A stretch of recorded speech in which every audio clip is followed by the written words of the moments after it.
هقولك روتين بسيط لشعرك يقلل من التقصف بتاعه ويخلي شكله صحي اكتر. اول حاجه نظافه شعرك دي مهمه جدا، واختيارك للشامبو برضو مهم جدا، يعني حسب نوع شعرك هتجيبي الشامبو المناسب. اول حاجه محتاجه تعرفي نوع شعرك ايه، يعني دهني ولا جاف. لو هو دهني هتحتاجي تغسلي شعرك من 2 ل 3 في الاسبوع، يعني ما تستنيش شعرك يزيت على الاخر عشان تروحي تغسليه. وبرضو لو شعرك جاف محتاجه تغسليه من مره لمرتين، بس اهم حاجه ترطبيه كويس بعدها. تاني حاجه الترطيب بقى. بصي يا ستي، الترطيب فيه منه نوعين، يا اما بالزيت يا اما بالهير ماسك. محتاجه تشوفي شعرك محتاج ايه عشان تعرفي تديله الحاجه اللي محتاجها. يعني انا مثلا شعري لما بينشف من تحت بستخدم زيت الافوكادو عشان فعلا من احلى الحاجات اللي بيرطب لي شعري، وفعلا حقيقي هو من احلى الحاجات اللي ممكن تستخدميها لاطراف شعرك قبل الشاور. وبرده في يوم تاني من الاسبوع بحط الهير ماسك وبسيبه ساعتين مش نص ساعه زي ما مكتوب.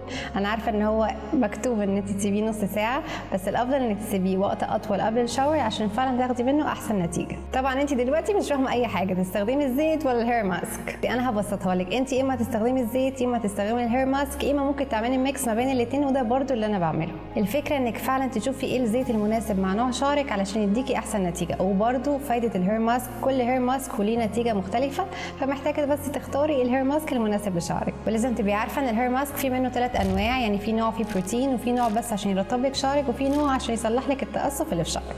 وطبعا هتلاقي ده مكتوب على الهير ماسك اللي انت هتجيبيه. ولو ما لقيتيش ان هو مكتوب عليه الحاجه اللي انت عاوزاها، اتاكدي من الانجريدينتس اللي فيه كل حاجه بتعمل ايه. وعشان ابسطها لك كل حاجه بتعمل ايه، يعني فور اكزامبل لو انت عايزه مثلا هير ماسك فيه بروتين زي بالظبط ماسك البيض والمايونيز لما بتعمليه في البيت، اخرك تعمليه مره كل 3 اسابيع يا اما هينشف لك شعرك. وماسك الترطيب زي مثلا انك تجيبي زيت زيتون وزيت جوز هند وتعمليهم برده على شعرك وتسيبيهم. وانا عن نفسي عشان اخد احسن نتيجه من الهير ماسك او الزيت او وات ايفر الحاجه اللي بحطها قبل الشاور مش بعد الشاور. انا عارفه ان انت ممكن تسيبيه بعد الشاور وبعد كده ترجعي تغسليه تاني، بس الاحلى انك تحطيه قبل الشاور، عشان لما نحط الهير ماسك قبل الشاور ساعتها بيبقى فيه بارير وانت بتغسل شعرك بالشامبو، فالشامبو مش بينشف لك شعرك من تحت يعني. تالت حاجه ما بعد الشاور بقى، اهم حاجه تبقى عندك ليف ان وسيرم، وممكن تستبدلي السيرم بزيت زي زيت الارجان او زيت الجوجوبا عشان هم فعلا خفاف جدا على الشعر، وتقدري ان انت تحطيهم بدل السيرم. طب تحطي ليف ان الاول ولا السيرم؟ ده بيفرق على حسب نوع شعرك، يعني ممكن تجربي الاول تحطي ليف ان وبعدين السيرم، وممكن تجربي العكس انك تحطي السيرم وبعدين الليف ان، وتشوفي شعرك هيستفاد بايه اكتر وهيرطبه اكتر ازاي.